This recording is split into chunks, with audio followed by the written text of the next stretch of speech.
আসসালামু আলাইকুম রহমতুল্লাহি অবরকাত। সম্মানিত দর্শক, আজকের যে শিরোনাম দুটো অংশ, একটা হলো শেখ হাসিনা খুশিতে লাফাচ্ছেন। এই অংশটি তৈরি করার জন্য বা এই কন্টেন্টে কথা বলার জন্য আমি মূলত বিএনপির নেতা জনাব রুহুল কবির রিজভী তার একটি ভিডিও ক্লিপ দেখলাম। সেই ভিডিও ক্লিপে তার যে বক্তব্য, সেই বক্তব্য শোনার পর আমার কাছে মনে হলো যে আমারও এই বিষয়ে কিছু বলার আছে, সেটা নিয়ে বলব। দ্বিতীয় বিষয়টা হলো যে আওয়ামী লীগ আনন্দে গড়াগড়ি খাচ্ছে। কেন খাচ্ছে? এটা নিয়ে বলব। এর কারণ হলো এই মুহূর্তে যে কক্সবাজারে যে ঘটনাগুলো ঘটছে, রোহিঙ্গাদের ওখানে যে ঘটনাগুলো ঘটছে, করিডোর নিয়ে, সেন্ট মার্টিন নিয়ে যে ঘটনাগুলো ঘটছে, এগুলো সবই শেখ হাসিনা বলে গেছেন। এবং তিনি এও বলে গেছেন যে আমি এই কাজগুলো করলে আমাকে ক্ষমতা থেকে যেতে হবে না। কিন্তু আমি এই কাজ করব না, আমি ক্ষমতা থেকে চলে যাব। এটা সে ২০২৩ সন থেকে বলে আসছে। ২০২৩ সন থেকে বলে আসছে, তো সেই ঘটনাগুলি এখন ঘটতে চলেছে এবং সারা বাংলাদেশ এখন আলোচনা করছে, সমালোচনা করছে, আর কয়দিন পরে বিক্ষোভের রাস্তায় নেমে পড়বে। আর তখন আওয়ামী লীগ আনন্দে গড়াগড়ি দেবে। এই বিষয়গুলো নিয়ে মূলত কথা বলবো।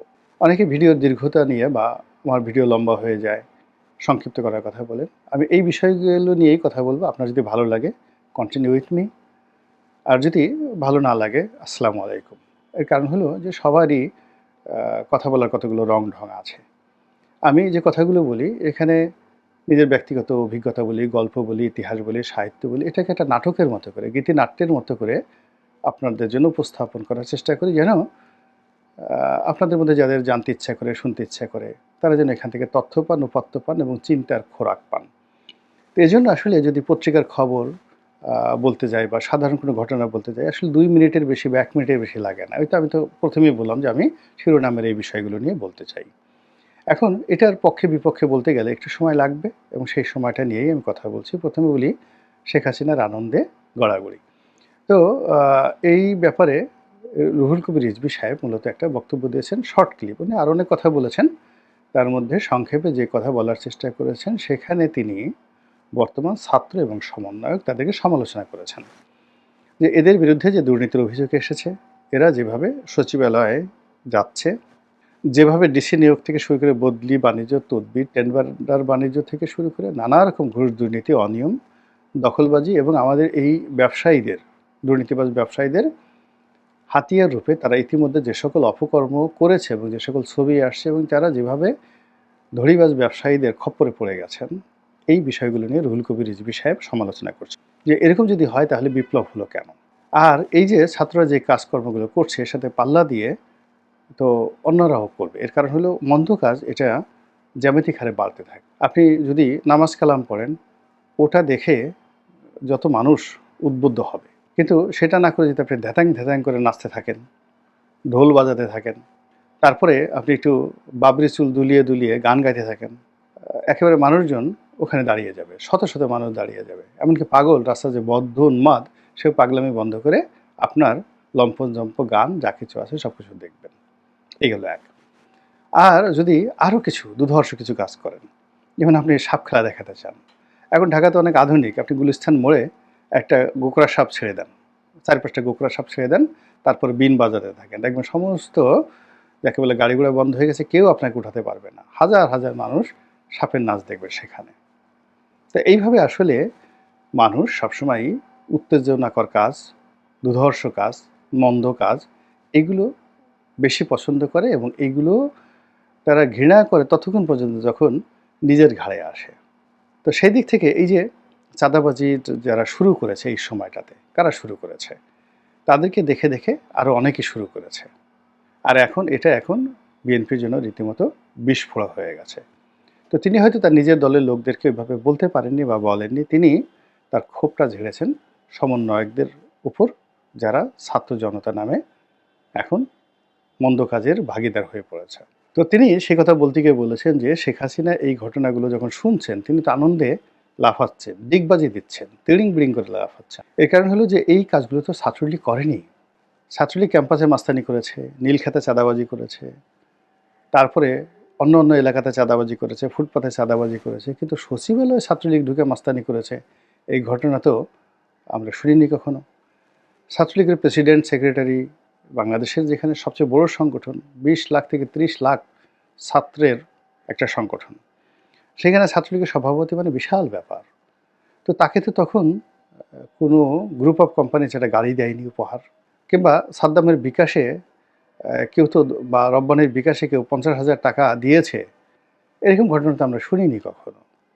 তারা চাঁদাবাজি করেছে, সব কিছু করেছে, টেন্ডারবাজি করেছে, এটা অস্বীকার করার উপায় নেই। কিন্তু এখন যে কাজগুলো হচ্ছে এটা তো খুবই ম্যাটিকুলাস, একেবারে সিস্টেমেটিক ওয়েতে। একটা ছাত্র সে গিয়ে একজন ডিসি লেভেলের কর্মকর্তাকে তদবির করছেন বদলি করার জন্য, এবং এটা হচ্ছে। আর একজন ডিসি তাকে টাকা দিচ্ছে যে তুমি এটা করাই দাও। এরপর ব্ল্যাঙ্ক চেক হচ্ছে, সেখানে কত কোটি টাকার একটা চেকের কথা উঠলো, এবং এর সাথে একেবারে সচিব পর্যায়ের কর্মকর্তাদের দুর্নীতির সংযোগ আছে। এটা তো শেখ হাসিনার জমানাতে হয়নি। এটাই রুহুল কবির রিজভী সাহেব বলার চেষ্টা করেছেন। এবং এখন আমি তার সঙ্গে যদি আরও কিছু যোগ করি, যে শেখ হাসিনার খুশির অনেকগুলো কারণ আছে। অনেকগুলো কারণ আছে যে তিনি যে কাজগুলো করেছেন এই সময়টাতে, যেমন দেখেন আদানির সাথে বিদ্যুৎ চুক্তি হয়েছে, আমরা সবাই গালাগাল করেছি। এখন এই সরকার বলতে বাধ্য হচ্ছে যে না, ওটা সঠিক আছে। আমরা রিজার্ভ পুরো খেয়ে ফেলেছে, শেখ হাসিনা রিজার্ভ দিয়ে দেশ চলবে না, খুব খারাপ। এখন এই সরকারের লোকজন বলছে ইকোনমি যত খারাপ মনে করা হচ্ছিল তত খারাপ না, ইকোনমি ভালো আছে, রিজার্ভ ভালো আছে, সব কিছুই ঠিকঠাক আছে, ঠিকঠাক রেখে গেছে। তাহলে বলেন তো শেখ হাসিনা একটু যদি রবীন্দ্রসঙ্গীত গায়, আমারও পরানো যে হাঁচায়, আপনি তাকে বকা দিতে পারবেন বলেন? সে যে তু চিজ বড়ি হায় মাস্ত মাস্ত, এই যে কথাগুলো সে গানগুলো গাচ্ছে মনের আনন্দে, কেন গান গাচ্ছে? বিকজ এই সময়টিতে এসে এখনও পর্যন্ত পদ্মা সেতুতে যে দুর্নীতি হয়েছে, মেট্রো রেলের দুর্নীতি হয়েছে, আপনি পদ্মা সেতুতে যাচ্ছেন, মেট্রো রেলে দুর্নীতি হচ্ছে, তারপরে রূপপুর পারমাণবিক কেন্দ্র থেকে মানে 1,10,000 কোটি টাকার প্রকল্প থেকে শেখ হাসিনা তার পরিবার 70,000 কোটি টাকা চুরি করে নিয়ে গেছে। এই কথা তো আমরা বলেছি, কিন্তু কই? এগুলো প্রমাণ লাগবে না? এগুলো বিশ্বাস করতে হবে না? কিন্তু এগুলো তো আমরা এখন প্রমাণ দিতে পারছি না। বরং উল্টো পদ্মা সেতু দিয়ে যাচ্ছি, মেট্রো রেল চলছে, এক্সপ্রেসওয়েতে যখন প্রতিদিন লাখ লাখ মানুষ যাচ্ছে, গাড়ি যাচ্ছে। আপনি দেখেন তো কুড়িল বিশ্ব রোড থেকে শুরু করে এসে যখন আপনি মগবাজারে এসে এক্সপ্রেসওয়েতে নামেন গাড়িতে করে, আল্লাহর রাস্তে বলেন তো, খোদার কসম করে বলেন, আপনি কি তখন ডক্টর ইউনূসের কথা মনে করেন, বেগম খালেদা জিয়ার কথা মনে করেন, তারেক জিয়ার কথা মনে করেন, না শেখ হাসিনার কথা মনে করেন? একবার একটু চিন্তা করেন তো। আপনি যখন মেট্রো রেলে বসেন, মেট্রো রেলে বসে কি আপনি হিলারি ক্লিন্টনের কথা চিন্তা করেন, বারাক ওবামার কথা চিন্তা করেন, বা ডক্টর ইউনূসের যে স্বাস্থ্য উপদেষ্টা নূরজাহান বেগম, অথবা তার যে ব্যক্তিগত সচিব আছেন, আর সুন্দরী মহিলা আছেন, ভদ্রমহিলা, তো ওনার কথা কি আপনার মনে হয়, বা ওনার প্রেস সচিবের কথা মনে হয়, নাকি শেখ হাসিনার কথা মনে হয়? আপনি একটু চিন্তা করেন অবস্থা। বা যখন সব জায়গাতে গিয়ে দেখে যে পুলিশ কাজ করছে না, তারপরে কোর্ট কাছারিগুলোতে যে যার মতো করে মারধর কাটাকাটি ইচ্ছা মতো করছে, তখন কি আপনার মনে হয় না যে না, এসে একটা শক্ত শাসক থাকলে ভালো হতো? এইগুলোকে আসলে প্যাদানি দেওয়া দরকার, এগুলো পদের উপর বাড়ি দেওয়া দরকার। কিছু লোক আমাদের সমাজে এমন বাড়াবাড়ি করছে এখন এই সমাজেতে এসে, আপনাকে মনে হচ্ছে না যে এদেরকে আসলে দুধ কলা দেওয়া উচিত না, এদেরকে আসলে পশ্চাৎ দেশে বাড়ি দেওয়া উচিত? তো টেকনাফ থেকে তেঁতুলিয়া পর্যন্ত প্রতিদিন লক্ষ লক্ষ ঘটনা ঘটছে, যে ঘটনায় মানুষ শেখ হাসিনাকে স্মরণ করতে বাধ্য হচ্ছে। একেবারে দেখা গেল গ্রামের একেবারে সাধারণ একটা ছেলে এসে যে জুলুম অত্যাচার করতেছে, দোকান বন্ধ করে দিচ্ছে, আগুন ধরায় দিচ্ছে, শিক্ষককে পদত্যাগ করাচ্ছে, কলেজ স্কুল কলেজের লেখাপড়া সব শেষ, ড্যাম, সব কিছু, মানে কি সে কীভাবে চলছে, পুরো রাস্তা দখল করে যেখানে সেখানে ব্লক হচ্ছে, যেখানে সেখানে অবরোধ হচ্ছে, মানে ব্যাটারি রিক্সা চালক তাদের ভয়ে, মানে কি বলবো, মানে থরথর করে পুলিশের বড় বড় কর্তারা কাঁপছে, গার্মেন্টসের কর্মীরা রাস্তায় নেমে তারা পুলিশ আর্মির একজন ব্রিগেডিয়ারের গাড়ি পুড়িয়ে দিচ্ছে। তো এই যে ঘটনাগুলো, এগুলো দেখার সাথে সাথে প্রতি মুহূর্তে আপনার কার কথা মনে হচ্ছে? আপনার কি ডক্টর মোহাম্মদ ইউনূসের কথা মনে হচ্ছে, আসিফ নজরুলের কথা মনে হচ্ছে, নাহিদের কথা, সার্জিসের কথা মনে হচ্ছে, নাকি শেখ হাসিনার কথা মনে হচ্ছে? আর এটা আপনার এই যে মনের যে কথাগুলো, এটা যদি শেখ হাসিনা টের পেয়ে যায় যে তাকে কেউ স্মরণ করছে, সে কি খুশিতে একটু লাখ পাবে না? পিয়ার কে এত ডরনা কিয়া। তো উনি ওইবার তো বলছে তু সিজ বড়ি এক মাস্ত মাস্ত। আমার তো মনে হয় নেক্সট বার উনি ভিডিওতে যখন কথা বলবেন, তো পিয়ার কে এত ডরনা কিয়া, আমি তো বাংলাদেশকে ভালোবেসেছি, বাংলাদেশকে পেয়ার করেছি, তো এত ভয় কিসের, ডর কিসের? এভাবে তিনি গান শোনাবেন, হিন্দি গান শোনাবেন, গেল ওনার কথা। এরপর আসি আওয়ামী লীগের গড়াগড়ি। আওয়ামী লীগ তো আছে, 1% আওয়ামী লীগও দেশ ছেড়ে যায়নি, 99.99% আওয়ামী লীগের লোকজন এখন আছে, হাইয়েস্ট 10% লোক বাস্তুচ্যুত হয়েছে, এলাকা ছেড়ে অন্য এলাকায় গিয়েছে, আর বাকিরা সবই এলাকাতে আছে।